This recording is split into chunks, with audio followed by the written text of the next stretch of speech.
لو عملت ايه؟ لسه هيجوز بسرعه. هدوس تاني وعلى دلوقتي فكيت في تيست لقيته محروق. فكيت كل اجزاء الفتيس وصلحت الفتيس وعمرته ورجعت كل حاجه ورجعت المغناطيس مكانه. الفتيس مشي قعد شويه لما رايش تاني اتحرق. ليه؟ لان انا ما جبتش السبب الرئيسي اللي خلى الفتيس نفسه يتحرق اللي هو مكان المغناطيس. طب مكان المغناطيس ده اتغير انا هعرف؟ لا. ليه؟ بنعرف منين بقى والنشرات دي بتنزل فين؟ النشرات دي في مواقع بتباعها للنشرات الفنيه كلها. في برامج زي ويب داتا والبيتشيل هتلاقيها موجوده عليها بعض الرسائل. ساعتها هتختار موديل راكب عليه نفس موديل الفتيس مش هتشوفوا النشره الفنيه اللي عليه.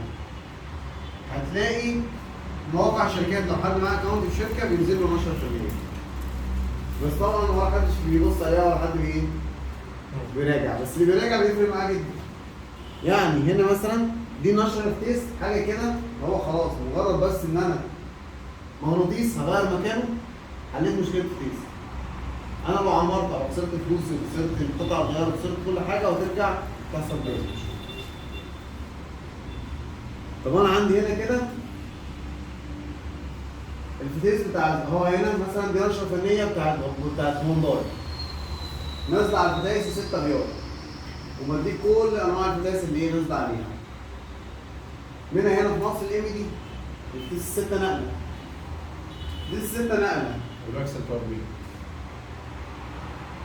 الاكسنت ار بي بس هنا الاكسنت ار بي بتنزل 4 اللي ما بينزلهاش على الفتايس 6 اللي هي في الاخر ابديت الفيرجن هنا. فالتوكيل بينزلها فتايس الاربعه غير ال 6 غيار. ادي نشره فنيه اهي بيديك تاريخ النشره الفنيه وبيديك مواصفاتها وبيديك كل حاجه. وبيديك ادي العطل اهو مثلا شايفين اهو. قال لك لو عندك مشكله في الاكواد دي انت عندك كده مشكله ما ترجعش على الضفيره. يعني هيقول لك راجع على الضفيره وبص عليها نظري او بص عليها بالنظر بس انت عندك المشكله هنا في السويتش. يعني هنا بيمشي معاك نشره فنيه اهو بيقول لك هات الغيارات بتاعتك هات الار وهات الان وهات الدي وشوف الغيارات بتقرا معاك على الجهاز ولا لا. لو الغيارات بتقرا معاك على الجهاز يبقى انت كده ايه؟ تمام. لو مش بتقرا معاك غير على طول السويتش. وبمناسبة الفتايس 6 نقلة كان في عطل كده مع حد العربية ما بتاخدش غيار مش مسجلة حاجة. يجيب الدي الفتيس بيفضل ينقل معاه من التاني للتاني. عطل مش مسجل أي حاجة. طب أنا لو جالي عطل زي ده أعمل إيه أو أتعامل معاه إزاي؟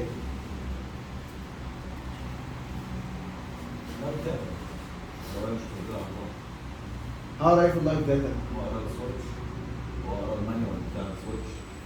مانوال سبورت مود. الفتيس ده كان كل مشاكله ان السبورت مود ده مش شغال. او بمعنى اصح هو انت بتجيب الدي هو بيدي مع نفسه السبورت مود فالفتيس ما ينقلش. فاصلا مفيش مشكله في الفتيس، المشكله كلها في السويتش بتاع السبورت مود ده ايه؟ قال غلط. يعني هو بيقلب مانوال لوحده؟ بيقلب مانوال لوحده. بس دي هنعرفها عن طريق السكان كودز. جهاز التشخيص اللي معاك هتشوف الداتا اللي معاك تقرا معاك ايه. طب انا عندي نشره فنيه تانية اهو من هونداي برضه حساس الحراره ومديك نفس الموديلات بس الار بي دي فتيس 6 غيار اللي هو بيبدا من 2012 بس هنا ما بينزلش في مصر. بيقول لك عندي عربيه مسجله سي بي تي. لا السي بي تي بينزل في ما بينزلش مصر بينزل الخليج بينزل على المكنه 1400 كفر.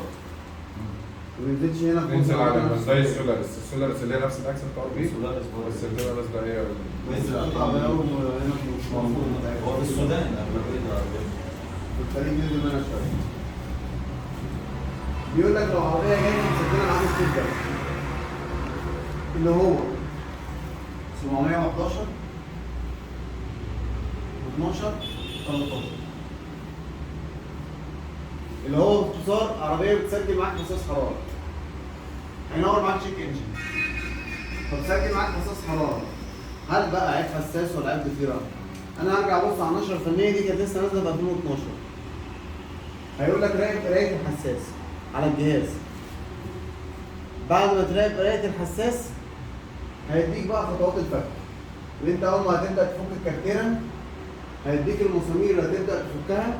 يعني هنا لو بصينا كده احنا كل ده هنعمله ان شاء الله عملي. عشان تبدا تفك في الست غيار الحساس او الفالف بودي، في 3 مسامير هتفك بيهم الجزء بتاع الفلات.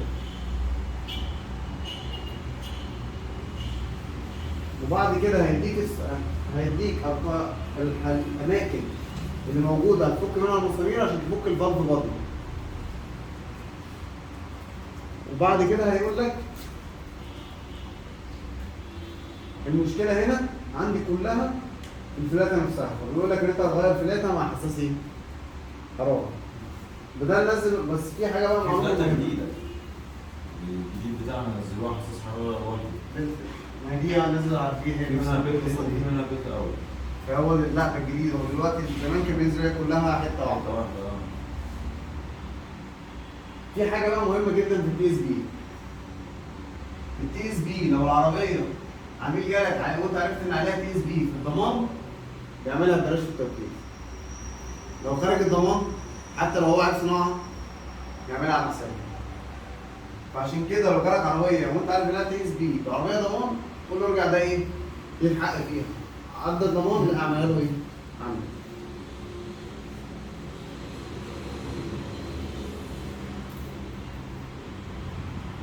في بقى حاجه مهمه جدا وانا شغال في التيس. ايه السبب اللي خلى التيس يتحرق؟ لو ما وصلتش للسبب اللي خلى الزيت يتحرق، التيس هيتحرق تاني ويتحرق تاني ويتحرق رابع. كل شويه عندي مشكله مثلا ان في حاجه في القربه، الفلام اللي بيركب عليها، الصدر اللي بيركب عليها، الفلاي ويل بتاعها في مشكله، وهيحرق لي قربه مره وهيحرق لي قربه ثانيه وهيحرق لي قربه ثالثه. عندي مشكله ان العميل بيستخدم نوع زيت مش مطابق للمواصفات، فالتيس هيتحرق تاني وتالت ورابع. هنا مثلا العربيات الاتش دي ممكن تجي لك عربيه افك في تيس وهنزل في تيس وعمره وعمرتي صح وكل حاجه صح، وانا بقفل جه الفني قلب الصاجه بتاعت القربه، حرق في تيس بدون اي مجهود وبدون اي حاجه. انا شغلي صح بس حاجه بسيطه حرقت لي كل الشغل اللي انا عملته. عشان كده هي دي لعبه في عضله التيس، واحنا شغالين حتى ان شاء الله نبدا نشتغل يوم الاربعاء عملي. هنركز قوي في حته بتاع تقفيل كل بند، تقفيل مجموعه. لو في عنده بليه هيركب هنا هيلاقي ممكن يركب مكان ده. الحاجات دي كلها احنا هنركز عليها في الجزء العملي.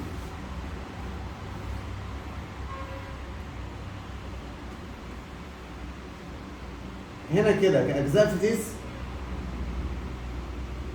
فاهمين ولا ناخد بريك نشوف حاجه؟ عايزين نقول ده ميكانيكال، هو ده اللعبه كلها بتاعت التيس قبل. عادي شغال. ايه شغالين ولا ايه؟ ولا نقعد نشرب حاجه شويه؟ ممكن نشرب حاجه. نشرب.